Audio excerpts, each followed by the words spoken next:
Harka fuunee jaallatamoo daawwattoota FIB nagaa keenya kabajaaf jaalalaa iddoo jirtan maratti sidiif dhiyeessaa kun Axereeraa miidiyaati. FIB irraa torbanitti yeroo tokko kan isin bira ga'udha. Axereeraa miidiyaa keenya guyyaa har'aa kan isin biraan geenyu boruma shiifa boomaa qaasuun immoo Daani'el Tasfaayiti ogummaa teeknikaatiin Lammii Solomoonii fi Abdii Dassaaleenyi waliin jiru. Hanga xumuraatti nufaan akka turtan gamanumaan isin afeera. Ajandaa keenya isin beeksifna boru. Ajandaa keenya qabannee jirru keessa. Ajandaaleen torbee kanaa fi miidiyaalee irratti heddummatan ka miidiyaaleen hedduun gabaasaa turan keessaa inni tokko rakkoo Oromiyaa keessaati. Xiyyeeffannaa akka barbaadu irratti haasoo ka qabnu rakkoo Oromiyaa keessaa inni tokko hongeedha. Kun walitti bu'iinsaan uummanni kumaatamaan lakkaa'amu buqqaa jira. Koomishiniin sodaa balaa Oromiyaa illee ibsa baasee qaba. Odeeffannoo sarara arganne illee hin qabna. Gama kaaniin immoo rakkoo dhalattoota Itoophiyaa Saawud Arabiyaa keessatti jiran irraa waan haasofnu qabna. Ayyee mee tolle akkuma amma inni kaasee gama nabratti kan argamu jechuudha. Dhimma marii araaraa yookiin immoo marii biyyaalessaa kan jedhuu fi dhimmi marii biyyaalessaa kan irratti marii biyyaalessaa maal kan jedhu daawwattoota keenya biraan kan geenyu ta'a. Itti dabaluudhaan immoo gama baargamaatti dabaluudhaan yoo sa'aatii qaban dhimma Raashiyaa fi Yuukireen irraati kan dubbannu ta'a jechuudha. As deebinees immoo dhimma ollaa keenya hariiroon Ijiptii fi akkasumas immoo Yuunaayitid Isteetii jabaachaa jiraachuu isaatii fi Ameerikaan meeshaalee waraanaa jajjaboo ta'an doolaara biliyoonaan lakkaa'amuun Ijiptitti gurguruudhaaf waan isheen murteessitees jira. Sanarraas egaa dhimma Itoophiyaas as dhiyoodha waan ta'eef sanarrattis kan dubbannu ta'a. Irra jireessaan egaa kan irratti xiyyeeffannoo dhimma Oromiyaa keessatti yeroo ammaa buqqaatiin wal qabatee namooti bakkawwan garaagaraatti jechuudha qe'ee qabeenya isaanii dhabaa kan jiranidha. Dhimma sanagaa irratti xiyyeeffannee kan dubbannu ta'a. Daawwattoota keenya hanga xumuraatti nu faana akka turtan gamanumaan isin afeera gara ajandaa keenyaatti isin ceesifna.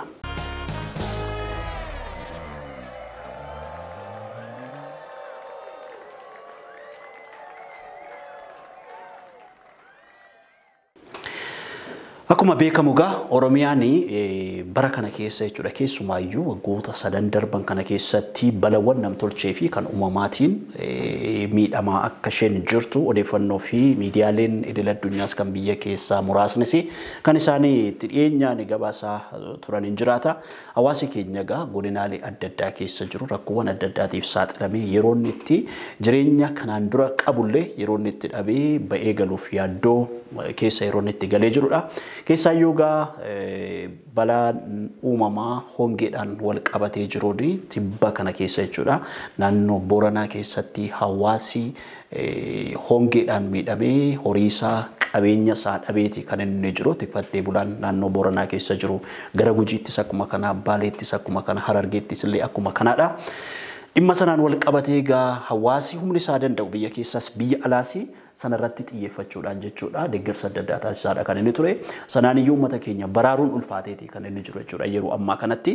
Dhimmi sun egaa dhimma xiyyeeffannoo guddaa barbaadu ta'ee otoo jiru immoo haalli biyya keessatti uumame waan waraanaan wal qabatu immoo xiyyeeffannoo dhimma sanaaf godhamu fudhateeti jechuudha kan inni jiru. Keessaayyuu rakkoo Oromiyaa keessa jiru keessaa xiyyeeffannaa guddaa kan barbaadu gara kibba Oromiyaatti akkanumallee immoo godinaalee gammoojjii itti heddummatu godinaaleen 8 ka ta'an rakkoo hongeetiin akka malee miidhamanii jira kan jedhu koomishiniin sodaa balaa Oromiyaa odeeffannoo baasee mirkaneessee jira. Keessaayyuu namoonni miliyoona tokkotti siqan 800 kan isaan jedhanii gargaarsa akka barbaadanii fi namoonni 244tti siqan ammoo haga amma gargaarsa argatanii akka jiran kan himame yoo ta'u godinaaleen akka malee hongee miidhaman keessa yeroo ammaa kana guutumaan guututti jechuudha. Godinni Booranaa hongeen rukutameeti kan inni jiru. Uummanni akka malee beelawaa jira. Horiin isaanii akka malee jala dhu'iisa jira. Godinaaleen Gujii lamaan keessaa aanaaleen gammoojjii keessaayyuu aanaan sabbaa boruu ka jedhamu akka malee hongeen rukutamee ka jiru namillee haga lubbuun dabariisaatti wanni guddoon achirra dhaqqabee jira. Bokkeen walakkaa keessa roobee ture tokkollee balaa fidee dhufee malee waan hir'isee hin qabu. Horiin hedduu qilleensi jalaa fixee akka jiru lolaan faa jalaa fudhatee akka jiru odeeffannoo qabna. Aanaa Gooroo Doolaa kan jedhamu lakkuma kana aanaa Gumii Eddelloo aanaa Waadaraa fi aanaa Girjaa walakkaan gammoojjiin akka malee kan rukutame Gujiin gara bahaa jechuudha.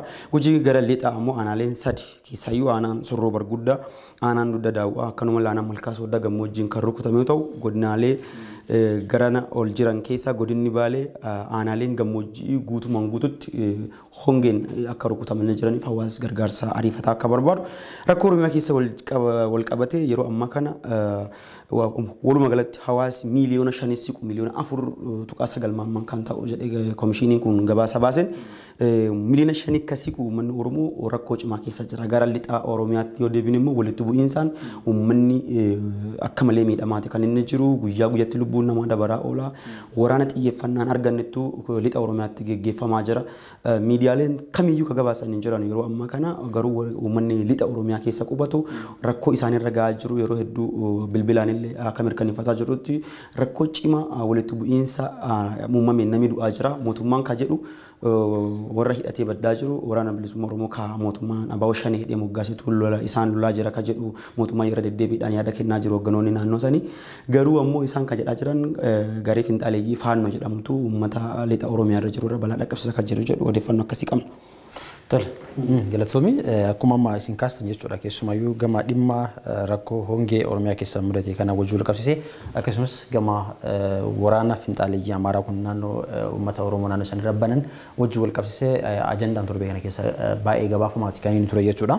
Qaamoleen baay'een keessumayyuu gama hongee kanarraatti yoo jalqabne hongeen akkuma beekamu rakkoo uumamaatiin kan inni mudate rakkoo uumamaa yoo jennu itti fufinsaan waqtii isaa kan eegganne roobni dhabamu wajjin kan inni kun mudate rakkoo kana wajjin wal qabsiisee uummanni gaagama cimaa keessa seeneeti kan inni jiru. Keessumayyuu ji'oota itti dhufan kana keessatti illee ji'oota sadiif illee turuu akka danda'u kana booda illee gabaasni torbee kana keessa bahee ture kan inni akeekudha jechuudha. Waqtii duraa san caalaa ammallee gara waqtii taanutti waqtii sadii kan fudhatu osoo roobni hin dhufin wanti kun hafuutii danda'a kan jedhu ni jira. Inni biraa immoo kana irra darbee jechuudha akka komishiniin hooggansa sodaa balaa fi kutuuta misooma Oromiyaadha beeksisetti yoo fudhattee fi namootiin garaagaraa yeroo garaagaraatti rakkooleen kun wajjin wal qabatee jechuudha. Fakkeenyaaf godinaalee akka Gujii keessa fudhattee, Booranaa keessa fudhattee, Baaleen keessa fudhattee uummanni naannoo san keessa jiran irra jireessa isaanii kan isaan itti hirkifatan yeroo baay'ee kan isaan beekaman horii horsiisuudhaani. Horiin horsiisuu amma irra darbee horiyyuu dhiisanii hamma namni illee waan guyyatti leetira 5 fayyadamee ooluu qaba. Isa jedhamu san osoo argatin isa alatti bahee akka miidhamaa jiru illee kan inni gabaafamaa jiru jechuudha. Rakkoo kana kan furuu danda'u qaama mootummaa qofaadha miti. Mootummaan maybe asin duratti rakkoowwan kana piroojeektiiwwan garaagaraa naannoo kanatti eegalchiisee piroojeektiin sun xumurame yoo hojiitti hin eegallatee amma naannoon kun babal'ina waan qabuuf mootummaan qofaa isaatti waan kana furuu akka hin dandeenye gabaafamaati kan inni ture. Kanuma sababeeffachuudhaan qaamoleen garaagaraas hawaasni garaagaraas deeggarsa garaagaraa godhaati kan isaan jiran jechuudha. Kun waan jajjabeeffamuu qabudha. Haa ta'u malee Oromiyaa keessatti hongeen kun hamma sadarkaa ammaa kanatti jechuudha. Sadarkaa ammaa kan osoo hin gahin dura wantoonni gama meetrooloojiitiin hojjetamuu qaban hedduun isaanii dagatamu wajjin wal qabate. Fakkeenyaaf emergency yeroo emergency kanatti yookiin ammoo yeroo hatantamaa kanatti waan san kanatti solve ittiin gootu short term keessatti yookiin ammoo yeroo gabaabaa keessatti solution isaa kanatti kennitu wanta kana adeemsa keessatti ni fura yoo itti fakkeenyaaf yeroo dheeraadhaatti piroojeektii hojjedhe piroojeektiin sun uummata bira gahuu danda'a jettee yoo kan tursiisu ta'e piroojeektiin sun waggaa hedduu fudhachuu danda'a harkisuu danda'a inni kun ammoo uummata kana immediately uummata kana dhaqqabuu hin danda'udha. Solutioniin gabaabaan yookiin ammoo furmaanni gabaabaan kennamuu qabu short term isa jedhamu yookiin ammoo isa gabaabaa keessatti furuu kan isaan danda'anidha. Kan ammoo hojjechuu danda'an qaama kanatti hojjechuu qaba qaama kanatti hojjechuu qaba osoo hin jedhin hundi isaatu iftoominaan uummata kana dhaqqabuu qaba. Sababbiin isaa maalidha? Rakkoon uummanni kun harkaa isaan qabu fakkeenyaaf horiin qabu yoo jalaa dhumate qabeenyi qabu hundi isaa galaa yoo dhumate rakkoon kun walitti kuufamee biyya kana keessatti dhiibbaa guddaa uumuuti waan danda'uuf uummanni naannoo kanaa birmannaa akka barbaadullee gabaasaalee gama mootummaatiin jiran akkasumas qaamolee garaagaraatiin jiran torbee kana keessa akeekaatti kan inni jiru jechuudha. Inni biraa gama lola finxaaleeyyii wajjin wal qabatu yookiin ammoo qaamolee naannoo sana jiran wajjin wal qabatu yoo ilaalte hawaasni jidduu kanatti miidhamaa jira. Abbaan barbaade waraanuu danda'a abbaan barbaade loluu danda'a garuu jidduu kana keessatti uummanni qulqulluun miidhamaati kan isaan jiran uummanni miidhamuu jireenya isaanii gadhiisee qabeenya isaanii gadhiisee iddoo nageenya qabutti barbaacha achitti kan isaan baqatudha. Yeroo achitti baqatu sana immoo jireenya isaa sana achitti uummata naannoo sana buqqa'ee achi geeffillee akka achi geettee uummata isaaniillee deeggarsa hin gooneefu haalonni tokko amma akka mijannellee kan agarsiisu jechuudha.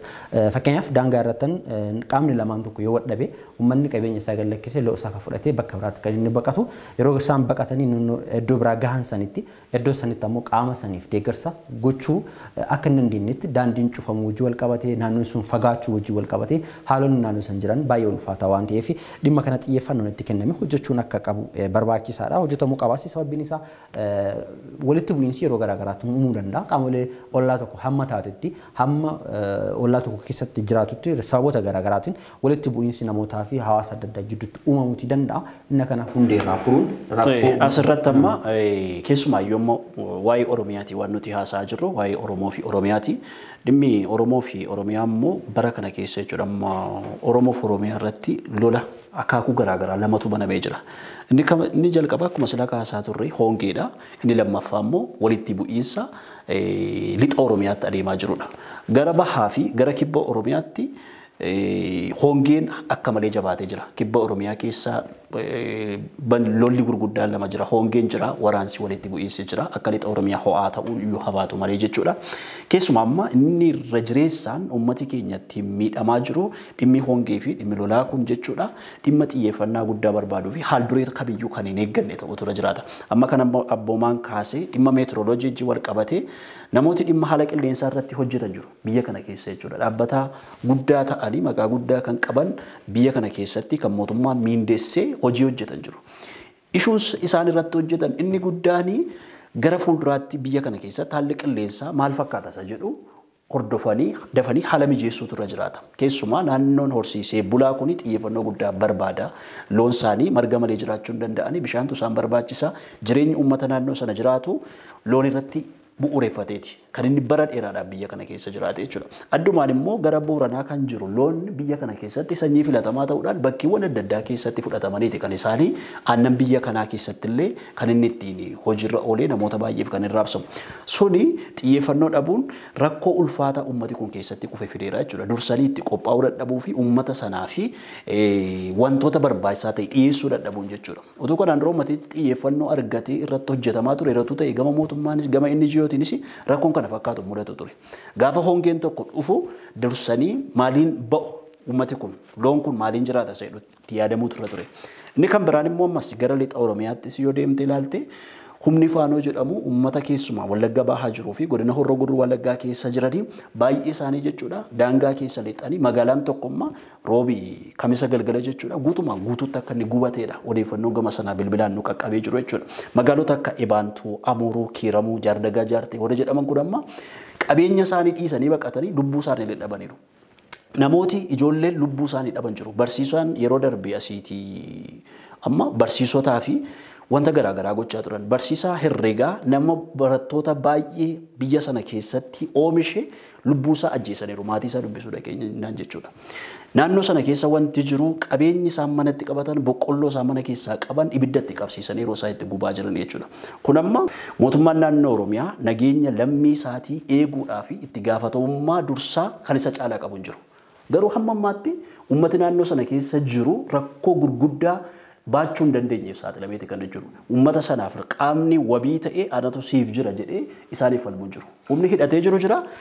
Isaan harka qullaadha uummati sana gidduutti uummati waan qabus lubbuu isaas dhabee akka inni jirudha jechuudha. Odeeffannoo gama sanaa ba'u. Lakkoo gara lixa Oromiyaa jiru kana wanni rakkisaa godhe irra jireessaan recognition argatuu dhabuudha. Walitti bu'iinsi gama san jiru recognition hin arganne. Fakkeenyaaf wal waraansa kaaba Itoophiyaatti gaggeeffamaa jiru keessatti dhaabbileen miti mootummaa kasilaa uummata gargaaran warri uummata qarqariisaaf gadi ba'an hundi isaaniitu kaayoo isaanii inni guddaan lubbuu waraanarraa hatti baraaru yookiin immoo waan tajaajila isaanirraa citee ture san waraana keessa tajaajilli hin cita tajaajila citee san akka argataniif rakkoo akkanaa kana miidiyaatti ol baasa amma fakkeenyaaf rakkoo lixa Oromiyaa kana keessa jiru waraanni naannoo sanitti jechuudha wal gulaaraa eegalee humnootiin hidhatanii fi humnootiin mootummaa waraanuu eegalanii waggaa 3 dabarree jiranuuti.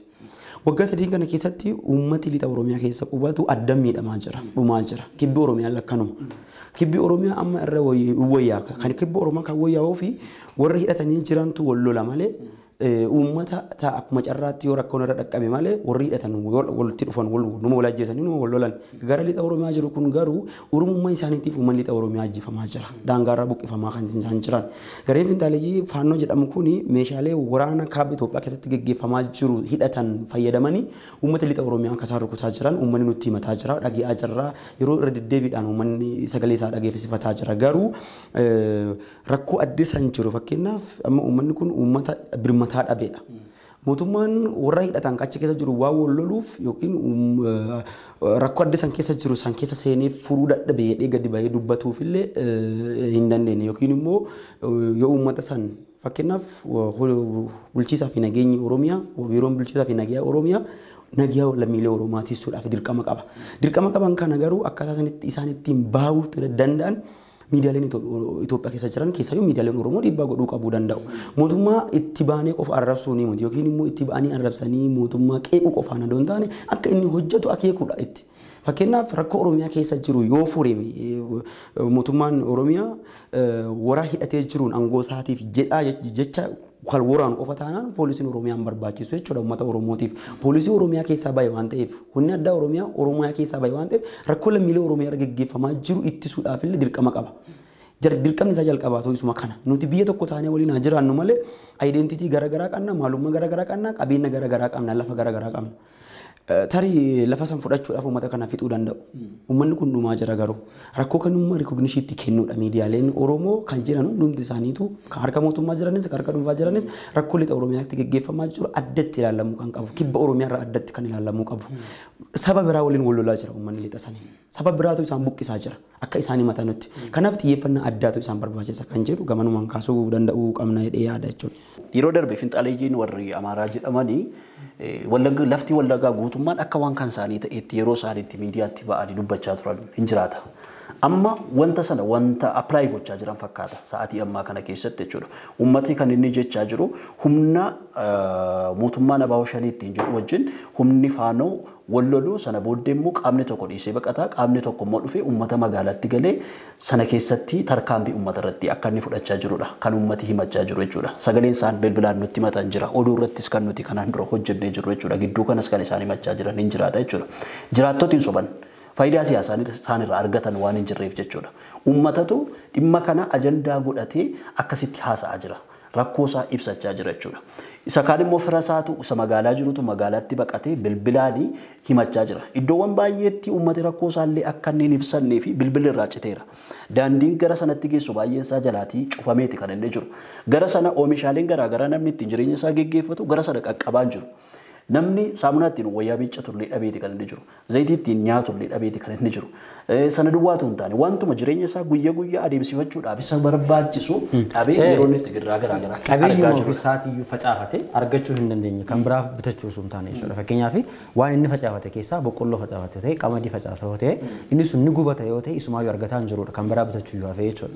Kanaafuu hamma sadarkaa sanitti gahee jira. Yeroo darbe nama tokko achi bilbilee dubbisnee turre bulchaa aanaa tokkootiin isaan yeroo dubbisnu wantoonni adeemaa jiru kun gubachuun qabeenyaa haalli naannoo san keessa jiru maal fakkaata jennaan wantoonni kun dhugaadha jechuudhaan ragaa isaanii ba'anii turan. Dhugaadha maaf hin ittifneeree hoggansi mootummaa naannoo san jiru maaf hin ittisnee waan kana maaf to'achuu hin dandeenye yoo jedhani isaan halluu ba'uudhaaf kan isaan deemaa jiran. Qaamolee garaagaraatu dhufee dura nu waraanaa ture isaan irratti halluu ba'uudhaaf deemaa jira jechuudhaan tarkaanfii kana fudhatanii tarkaanfichi immoo dhugaadha jechuudhaan kan isaan ibsanii jechuudha. Kun maal agarsiisa mootummaanis naannoo san keessa jiru yookiin immoo caasaa mootummaadhaallee kan naannoo san keessa jiru wanti kun dhugaa akka jiru ragaa ba'aa jira jechuudha. Garuu ammoo akkuma duratti boruun kaase qaamni naannoo san keessatti guutumaan guutuutti uummata san miidhaa jiru eenyu akka ta'e eenyu maal akka ta'ee fi ajandaa maalii qabatee akka deemaa jiru beekamuu dhabuu wajjin wal qabataa jira. Fakkeenyaaf amma finxaaleeyyiin sun akkuma jalqabarraa kaastee daangaa san keessa dabaranii lafa keenya erga jedhanii uummata san irratti waraana banuun dirqama isaaniiti jechuudha. Kan ammoo kan ittisuu danda'u hooggansa naannoo san keessa jirudha. Sababbiin isaa biyyi kun Keeniyaan miti wal lolaa kan jirtu yookiin ammoo Eertiraadhaan miti wal lolaa kan jirtu. Ummata biyya kana keessa jirantu wal lolaa jira. Keessumaayyuu saba biraatu dhufee saba kana irratti dhiibbaa geessaa jira. Saba sana immoo ofirraa yookiin ummata naannoo san jiru ummata san hidhachiisanii ofirraa dhoogge jechuudha. Yookiin ammoo achi erga dhaabbatanii ofii isaanii lolanii ummata san irraa ittisuu danda'udha. Qaamni naannoo san keessa jiru ammoo recognition isaa yookiin beekamtii isaa san ifatti baasanii miidiyaaleen ifatti baasee waan kana beekuu danda'u qaba. Sababiin isaa uummanni jidduu kana keessatti waggaa 3 almost kan inni deemu. Waggaa 3 kana keessatti yoo xiqqaate hawaasni naannoo sanii qabeenya isaa waan facaafatu waan horatu hundumaa gallakkisee keessaa ba'ee jira. Kan achi jiru ammoo kanneen humnaan deemuu hin dandeenye jaarsoleen gurguddoo ta'an kanneen umurii isaanii galgalaan manatti jiraachuu danda'an jiraachuu hin dandeenye jechuudha. Kun ammoo rakkoo biraa fidaa jira. Hawaasni naannoo sanii sarbamiinsa mirga uumamaa ofiin qabu irratti waan gahaa jiruu fi wanti kun dhaabbachuu akka qabu irratti hojjetamuu qaba. Ija biraatiin ilaaluun qaban. Gama dhimmi siyaasaa waan biraa ta'uu danda'a. Dhimmoota siyaasaatiif ajandaa siyaasaatiif waan biraa ta'uu danda'a. Garuu ammoo hawaasa qulqulluu hawaasa ganamaan qeesaa ijaaratee keessa jiraatu irratti dhiibbaan gahaa jira. Sala ta'eef inni kun xiyyeeffannoo guddaa waan barbaadudha. Wanta uummata caale waan hin jirreef jechuudha. Wanta hawaasa ofii caale waan hin jirreef sa'aatii keenya wajjin deemuuf keenya sattaan. Sana keessaa utuu hin bahiin uummati naannoo sana keessa jiraatu bulchiinsa mootummaa naannoo Oromiyaa jala jira. Mootummaan naannoo Oromiyaa uummata sanarraa wanti inni eegu jira. Gibira kaffalchiisa. Uummati gaafa gibira kaffalu mootummaa naannoo tokkootii fi nageenya koo naa tiksita wanta hin barbaachisu naaf goota jedheeti. Garummaa uummati kuni nageenya isaatii fi amma wabii dhabeeti yeroo ammaa kana kan inni jiru jechuudha. Hamma yoomitti itti ufa wanti kun yoo jenne ammayyuu jechuudha qaamni gadi ba'ee humna kanarratti tarkaanfii fudhachaa jiru hin jiru. Amma yeroo nuyi amma istiidiyoo jirru kanatti naannoo sana keessatti wanta ta'aa jiru baay'ee isaa beekuu dhiisuu dandeenya. Ammayyuu uummati naannoo sanarraa buqqa'ee ijoollee isaa dhabee jiru. Amma magaalaa keessa jirra akka barbaannetti baanee galuu dandeenya. Uummati naannoo sana jiru garuu akka barbaadetti ba'ee galuu yoo ta'u hin taane iddootti jiraachuu bare sanarraayyuu buqqaafamee achitti immoo qaamni isa gargaaru waan nyaatu waan dhuguuf iddooma jiru sanatti jechuudha. Waan dhabee garboora argachuu danda'a. Iddooma sanattuu qaamni wabii dhaabatee uummata sana gargaaru hin jiru. Jaarsi doktariin tokko Wallaggaa Yuunivarsiitii irraa yeroo darbee qaamni uummata sana deeggaraa jiru waan hin jirree fi gaafa qaamni hundumtuu calluma jalaa jedhu qabeenya walitti qabee deeggarsa walitti qabu irratti waan qaban wayyaa isaanii kophee isaanii kootii isaanii ofirraa baasanii yeroo isaanitti uummata sana gargaaruudhaaf kanumallee yoon gargaara ta'e yookaas nama tokko yoo utuwisee oolchuu danda'a yoo ta'e jedhanii yeroo isaanitti deeggarsa kanallee taasisan hin jiraata. Uummati sun amma jiraachuufillee nyaachuufillee dhuguufillee waan saayikoonsaas miidhamee jireenya isaa eger boriifillee yeroo itti abdii dhabaa jirudha jechuudha. Mootummaan naannoo Oromiyaa dhimma kanarratti tarkaanfii atattamaan fudhatu yoo ta'e amma kan nuti beekuun nurra jiraatu humni faanoo jedhamu naannoo sana keessa socho'aa jiru yeroo darbee waraanni kaabatti yeroo geggeeffamaa ture humna juuntaa jedhamu sana ofirraa haa ittisan jedhee mootummaan humna faanootii fi hidhannoo daateeti kan inni ture. Mootummaan naannoo Amaaraa isaaniin deeggarsa taasisee fi hidhachiiseeti kan inni ture. Humnattiin juuntaa rukutaan turan sana galagalchanii fidanii karaa Gojjamiin Wallaggaa keessa lixanii uummata nagaa irratti yeroo isaanitti dhukaasa banaa jiranidha jechuudha. Humni kun hidhatee jira, hawaasi garuu hidhatee hin jiru. Amma rakkoo kana akkuma waan diqqoo tokkotti ilaaluu hin qabnu, waan guddaa goone ilaaluu qabna. Gaafa uummanni keenya Harargee Farsii naannoo Sumaalee irraa buqqa'ee dhufu reakshiiniin Oromiyaan guutuun kenniteef Oromoon kennite rakkoon sun akka furmaata argatu godhee jira. Amma reakshiiniin hin jiru. Uummanni kun gargaaramuu qaba, ittifamuu qaba. Daangaan Oromiyaa gara lixaatiin hin cabataanaan daangaan inni kaaba jiru maanuu godhuu hin danda'u sun illee cabuu danda'a jechuudha. Inni kibba jiru illee kanuma, inni kaaba jiru illee kanuma. Uummanni akka uummataatti wal cinaa dhaabbatu qaba. Waan isaan wal fakkeessitu jira. Maqaa waliin qaba, dhiiga waliin qaba. Mootummaan akka mootummaatti immoo waan isarraa eegamu akka inni bahuuf waamichi godhamuufii qaba. Lammiileen Oromoo hundi isaaniitu dhaabbileen Oromoo warri siviilii ta'an warri siyaasa keessa jiran hundumti isaanii rakkoo lixa Oromiyaa jiru irratti xiyyeeffatuu qabu. Amma fakkeenyaaf rakkoo hongee wal qabatu irratti gargaarsi reakshiiniin jiru gaariidha. Uummanni waan danda'u wal gargaaraa jira. Keessattuu rakkoo hongee Baalee keessa mudate irratti sochiin diiyaasporonni warri biyya alaa jiran godhaa jiran akka dansaa kana namatti toludha. Gara kibba Oromiyaatillee ka jiru gara Gujiif Booranaallee ka jiru waluma fakkaata. Bulchiisa magaalaa Finfinneellee bulchiisa godina Gujiitiif uummata hongee miidhamaniif jedhee qarshii miiliyoona 50 ta'u akka kenne miidiyaaleen gabaasaa turan. Wanni akkasii kun yoo jabaatee itti fufe akkuma maallaqa kennan sana bulchiisa magaalaa uummanni Finfinnee keessa qubatu sabi kamuu jechuudha sallamee Finfinnee keessa qubatee jirani rakkoo riimoot eeriyaa jiran kana akka dantaa isaaniitti ilaalan. Gaafa mootummaan immoo kana gadi ba'ee akka danda'a isaatti ilaalee gargaarsa kana godhu lammiileen hundi if qaabataa dhufan. Finfinnee keessatti teettee quuttee bultee uummanni riimoot eeriyaa irra jiru hin miidhama taanaan min Ingiliizii ta'a jechuudha. Kanarratti akka dubbattu kanan barbaadu yeroo darbe bulchiinsi magaalaa Finfinneedhaa tibbuma kana keessa jechuudha. Guyyoota kana keessatti maasaraa gamoowwan kanaan dura dulloomanii turanii birrii biliyoona lakkaa'amu. Biliyoona 2.2 teessuma magaalaa Finfinnee haaromsameef kan inni ture. Gamoon sun qarshii biliyoona 2.2 akka inni haaromfame miidiyaaleen gabaasaati kan isaan jiran. Ammoo maaf haaromfamee fi miti fakkeenyaaf yeroo hedduu ogeeyyiin dinagdee isaan jedhanu waajjiraaleen Finfinnee keessa jiran yookiin waajjiraaleen mootummaa akka hojjetaan tokko satisfakshinii gaarii argatee uummatatti tajaajilu kan isaan affeeruu miti isaan nuffisiisa waajjirri bareedaa miti kan jedhamu hin kaasan maaf bareedee miti amma gaaffiin kenna uummata hongeen achi dhumataa jiru keessatti teessuma midhaafattee ati mana keessa teettu midhaafattee ittiin keessa jiraachuu hin dandeettu yookiin uummata dhufee keessaa si baasa yookiin immoo rakkottuu waan uummata sanirraa fudhattu yoo dhabde gibira innaa fudhattu yoo dhabde kiifin dhiicha keessaa baata. Atumti mataan keessa jechuudha. Rakkoo akkanaa adoo jiru waan akkanaa kana godhuun maaf barbaachisa ka jedhuu fi uummataaf isa dhiyeenyaa dabarree gaarii natti fakkaata. Fakkeenyaaf biyya waraanaan goolabaa jirtu keessatti biyya hongee rukutamaa jirtu keessatti gamoowwan biliyoona itti baasanii ijaaruun piroojektota akkana kana tolchuun maal fakkaata jedhu gabaasa BBC tokko argee ture. Inni nama kollisiisa wanni kunillee amma rakkoo Oromiyaa keessa jiru kana furiisaa fi qaama itti gaafatama qabu kana qofa itti lafa keewuu dandeettu hin jiru. Mootummaan naannoo Oromiyaa itti gaafatama qaba. Lammiileen Oromoo eessayyuu ka jiraatan itti gaafatama qabanii itti gaafatamummaa kun ka dhalootaa qabu jira, ka dirqama lammummaa qabu jira, ka ammoo dirqama namummaa qabullee jira. Lammummaa cinaatti namummaan fakkeenyaaf naannoon Amaaraa uummata Oromoo rakkatu gargaaruudhaaf dirqama namummaan qaba. Fakkeenyaaf yoo gammachuu qofa fakkeenyaaf Atsoota gaafa siin waancaa addunyaa waancaa Piriimiyer Liigii Itoophiyaa nyaattu mootummaa naannoo Oromiyaa qarshii miliyoona 25 kenneeti kan inni ture. Wanni kun walitti dhufeenya hawaasa lamaanii faciisuuf waan godhamu natti fakkaata. Kana caalaa garuu yeroo rakkoo kanatti naannoleen jiran rakkoo Oromiyaa keessa jiru birmatuu danda'uu qaban. Fakkeenyaaf gaafa Tigraay keessa waraanni ture gamtaan abbootii gadaa Oromoo deemee uummata Tigraay ilaalee magaalaa Maqalee seenee ilaalee waan qabatee dhufe kennee fi rakkoo isaanii cinaa dhaabbatee galee jira. Rakkoo Oromiyaa keessa jiruu fi immoo qaamoleen akkanaa birmataa jiran hin jiran. Ifin lammiileen qofa lammiilee teenya qofattu kunillee hin hanqatanneeti kan nuti dubbataa jiru. Kanaaf rakkoo akkanaa kanarratti yoo wal taree gaarii jedhee yaada ajandaa kana kanumaan dhaabnee kaanii ajandaa keenya lammaffaatti itti dabarree gaarii nuti. Hayyiga qaamni dhimmi isaa ilaallatu dhimma kanarratti tarkaanfii kan buluutu hin taane atattamaa fudhachuutu irra jiraata. Gara lammiilee keessumaa bara kana keessa lammiileen biyya kana keessa jiran biyya alaasii rakkoo baqatan gara biyya alaatti kan dhiyeessanis rakkoo adda addaatiif yeroo isaan itti saaxilamanii mootummaa Itoophiyaatti gaafa isaan himataniif iyyatan tureera.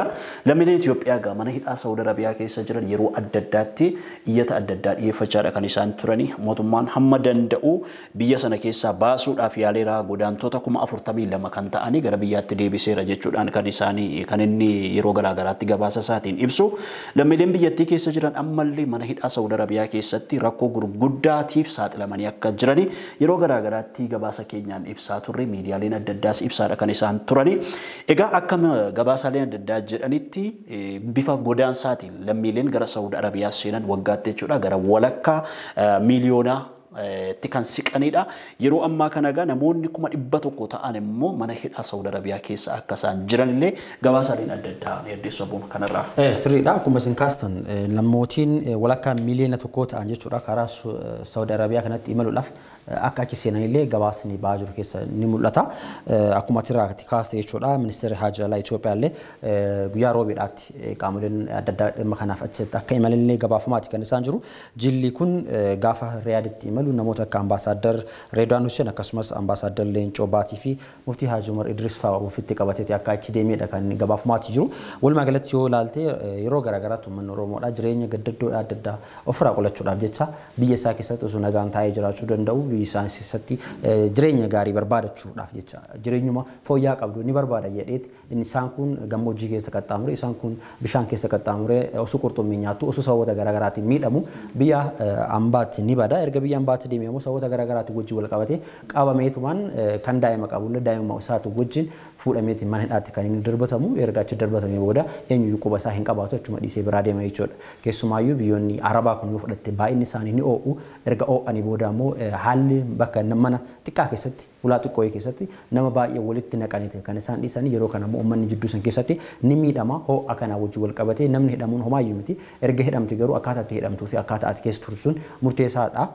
Hawaasni kun ammoo saboota garaagaraatiif kan isaan mana xiqqoo keessatti walitti qabaniiti kan isaan miidhanii rakkoon kun ammoo Oromiyaa keessatti asiin dura yoo fudhatte Yemen keessatti lammiileen hedduun isaanii mana hidhaa keessatti yeroo itti dhukaafametti ajjeefamanii dhumatan kan nuti yaadannudha. Akkasumas lammiileen Itoophiyaa baay'een isaanii Liibiyaa keessatti yeroo isaan ajjeefaman illee kan yaadannudha. Walumaa galatti taateen lammiilee biyya kana keessa gahu yeroo garaagaraa keessatti saboota baay'eedhaan kan isaan miidhamu. Kanarrattan ambaasaaddoroonni akkasumas imbaasiin garaagaraa xiyyeeffannoodhaan hojjechuu qaba. Fakkeenyaaf biyya tokko keessaa imbaasii kan isheen banattuu fi lammiilee ishee kan naannoo san keessa jiru yeroo rakkoodha akka isaan achitti qobatanii fi achitti hulaa ta'uudhaaf malee achitti entertainmentii banteef yookiin ammoo achitti waan biraatiif miti kan isaan wal barbaadan imbaasiin jechuudha. Wantoota akkanaa yeroo akkanaa kana wal gargaaruudhaaf kan isaan barbaadanii kanarratti ambaasaaddoroonnis abbootiin dhimmi kun ilaalatu hawaasa hundinuu birmachuu qaba. Uummata kanaaf hawaasa Oromoodhaan mana hidhaa keessa jiran kanaaf sagalee ta'uu qaba. Hawaasni kun rakkateeti kan inni bahe malee jireenya gaarummaadhaaf waan biyyaa hin baaneef jechuudha. Kanaaf qaamoleen achi deemanillee milkaanii akka deeban lammiilee kanallee mana hidhaa keessaa baasanii qabatanii akka deeban abdiidhaan kan eegamu ta'a jechuudha. Amma yaada abbomaan kaasirratti lammiileen Itoophiyaa biyya gara biyyoota Saawud Arabiyaa kana deemisa jiran rakkoo isaanirra dhaqqabaa jiru jechi ittiin ibsamu hin jiru. Jecha kana itti wanti ibsuu dandeettu hin jiru. Wanni kun namni quufee biyya fiiraa deemu hin jiru. Rakkoo uummata achi jiru kana fakkeenya mootummaa bifa duulaatiin guuree galchaa ture. Humna qilleensaatiin uummata miilaan baqatee bahe humna qilleensaatiin yeroo inni galaa ture argaa turre jirra. Akka duulaatti galchaa ture mootummaan kun waan gaarii hojjetame. Garuu lammiilee achi aansan fe'anii qofa fiduu adoo hin taane warra as jiran akka achi hin deemne hojjechuu danda'utu irra jiraata mootummaa. Fakkeenyaaf lammiileen achi deeman hojii barbaasa deeman. Dhimma siyaasaatiif achi deemu hin jiru. Hojii barbaasa deemu. Hojii dhabdummaan Oromiyaa keessa jiru, Itoophiyaa keessa jiru, kan Tigraayin keessa jiru, kan Amaaraa keessa jiru, guutummaan guutuutti Itoophiyaa keessa jiru akka lammiileen Oromoo deemanii biyya gurgudduu san biyya gaazii uumamaa qaddoomaa san. Fakkeenyaaf biyyi akka Itoophiyaa yoo carraan hojii keessa argame keessa jiraate isaa mijattu waan jirtu natti hin fakkaata deemanii ibidda sanii wanni gubatanuuf hin jiru. Lammiileen kun rakkatan achi deemanii rakkoo kana hanqisuutu irra jiraata. Akka biyyaatti immoo salphina wanni ammoo lammiilee Itoophiyaa irra godhamaa jiru. Isaan keessa lakkoofsaan yoo dhugaa dubbanne ammalee lakkoofsaan uummanni mana hidhaa jiru kan rakkataa jiru Sudaan keessatti ijoollee Oromooti. Rakkoo ijoollee Oromoo irra gahaa jiru kana mootummaan naannoo Oromiyaa addatti xiyyeeffatee ilaaluu qaba jennee yaadna ammallee itti gaafatama addaa qaba. Lammaffaan immoo imbaasiin Itoophiyaa ka Riyaadii keessa jiru akka abboomaan hangafa kaase wanni achi keessa godhameef akka inni ijoollee isaa guurratee konkolaataa bareedaa qabatee ka'ee achi keessa bashannanuuf himati ambaasaaddara achi jiru jechuudha. Rakkoo ijoollee Itoophiyaa Saawud Arabiyaa keessa jiru ittisuudhaaf kan inni achi ta'u rakkoo kana irratti hojjetuu danda'uu qaba. Fakkeenyaaf mootummaan Saawud Arabiyaa kan inni jedhu warra eeyyama jireenyaa hin qabne fuuguree hidheedha. Kan mana dhiphaa keessatti isaayyuu rakkoo akka furmaata argatuuf kan hojjetuu qabu inni jalqaba imbaasiin Itoophiyaa Saawud Arabiyaa keessa jiru Riyaadii keessa waan inni fuudhu hin jiru rakkoo uummata kanaa hir'isuu qaba. Miilana jilli gara sanii imalee ture sullee waan dansaa godhee deebi'anii abdii irraa qabna lammiilee achi keessa jiran galchuu qofa adoo hin taane akka achi hin deemne ittisuu danda'u. Keessumayyuu amma wanta kaase keessaa lammiileen baay'een isaanii maaliif achi deeman tokko akkuma jalqabanii kaase hojii dhabdummaadha. Hojii dhabdummaan jira rakkooleen garaagaraa jira Oromiyaa keessa.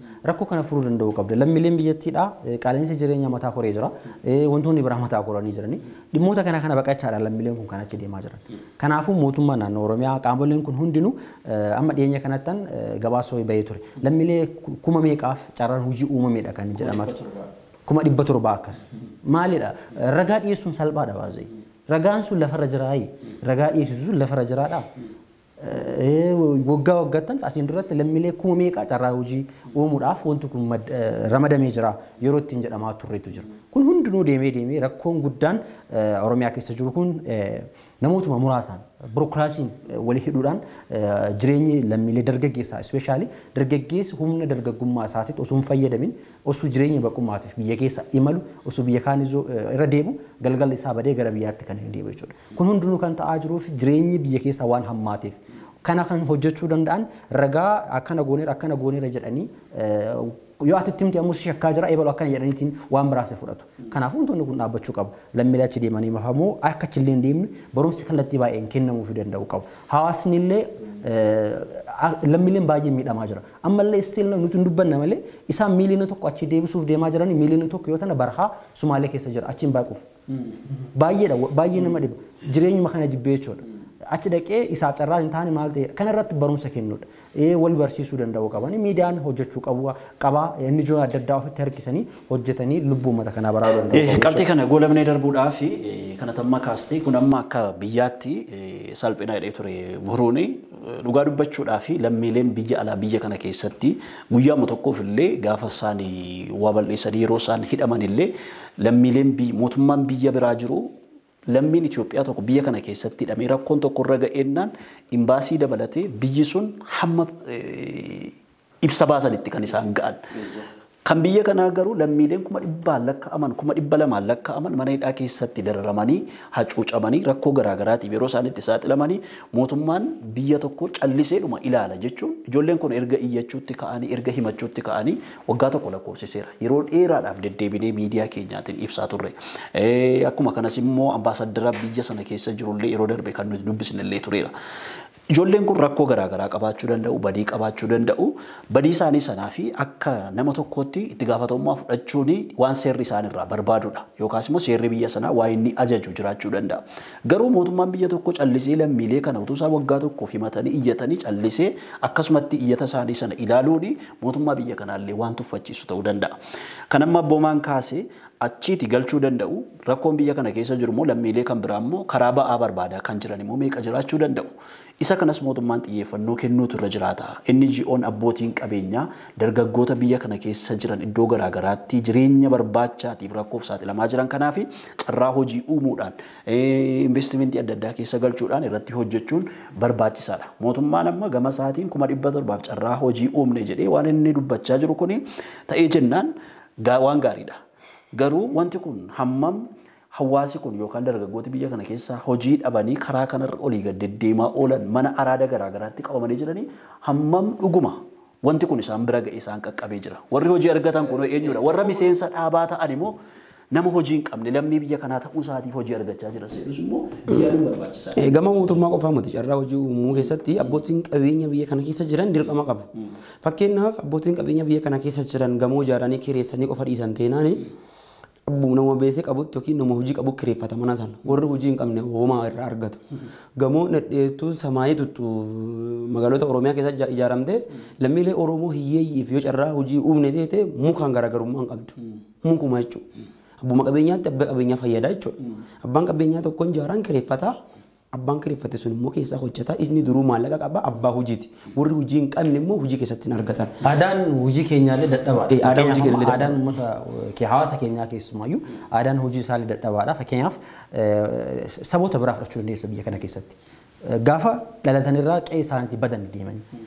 Keenya saboota garaagaraatiin waan baay'ee kaasuu dandeenya garuu yeroo keenyallee dhumataa jiran natti fakkaata gara ajandaatti aanuun ta'uu dabarree gaarii natti fakkaata. Ajandaa keenya sattaanuu dhimmi nuti kaasnu sa'aatiin keenya deemaa jira. Dhimma marii biyyaalessaa biyyi kun itti adeemtudha. Har'a gaarree jireessaan dhimma biyya keessaa irratti xiyyeeffannee kan irratti dubbannu ta'a. Itoophiyaan egaa waggoota dheeraadhaa fi seenaa fi aadaa wal makee fi wal komatu keessa turte. Siyaasi biyya kanaas akkuma kanaadha.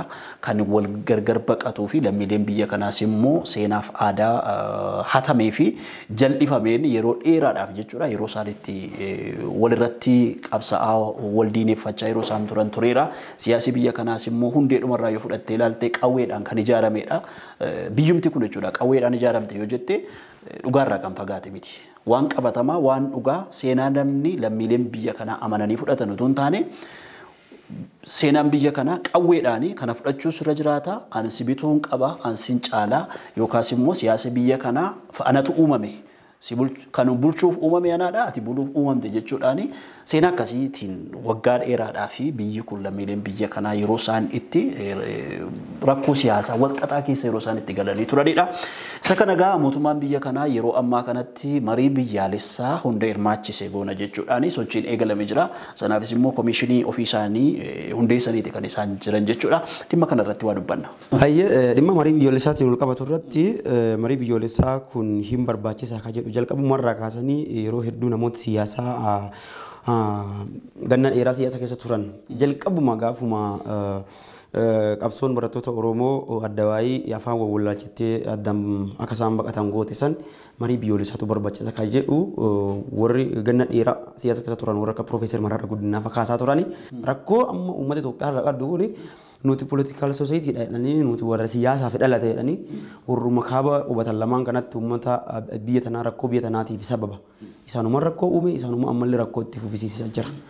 Uummanni Oromoo political society kan inni ta'e reefuu haguma reefuu adda bilisummaan Oromoo hundaa'ee hayyooti achi keessatti dhalatanii namooti hedduun fakkeenyaaf opiniyoonni hundooftee paartiileen ijaaraman kana political society amalee uummanni kenna political society hin turre rakkoo biyya tanaatiif itti gaafatama Oromoon qabu hin jiru. Garuu uummata rakkoo biyya tanaatiin kan rakkataa jiru Oromoodha.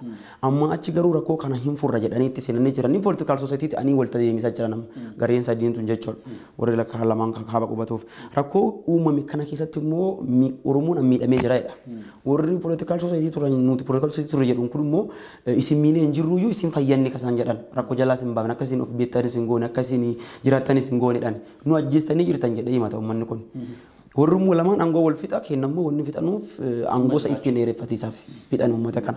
Amma rakkoo dhalatti kana hin buunya jedhanii mariin biyyoolessaa nu barbaachisa jedhanii jiranii akka gabaasii miidiyaalee adda addaa irraa mul'isutti gama mootummaa Itoophiyaatiin wanni jedhame jiraatu baatullee warri diyaaspooraa ministeera muummee waliin saatee dheeraaf mari'anirra jedhan mootummaan Itoophiyaa keessaayyuu ministeera muummee Abiyyi Ahimad humnooti TPLF ka tokko ol wal waraanaa tura waliin mari'achuuf qophii akka ta'e dubbataniiti kasaan jiranii.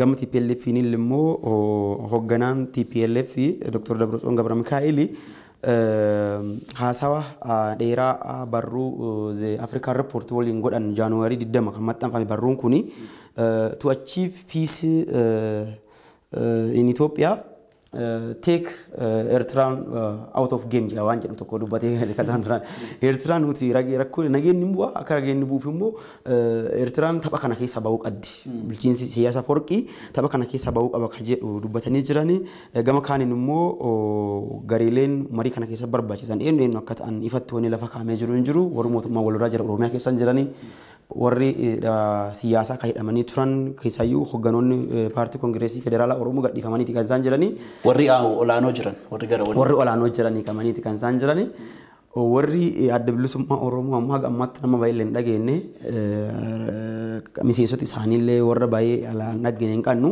wanni akkanaa kun garamitti deemuuf jira rakkoon kun mariin kun dhuguma hin milkaa'uu dhabuun waan gara duraatti ilaallu jedhee yaada. Galatoomii akkuma isin amma kaastan jechuudha. Keessumaayyuu mariin biyyoolessaa kun akkuma amma fakkeenyaaf erga hayyootiin kun hidhamanii booda gabaasaalee baanu haalaan fakkeenyaaf erga labsii yeroo muddamaa kun bahe boodaayyuu gabaasaalee akka biyyoota akka Ameerikaa fa'aati ibsota garaagaraa baasaa akka jiran arginee jira.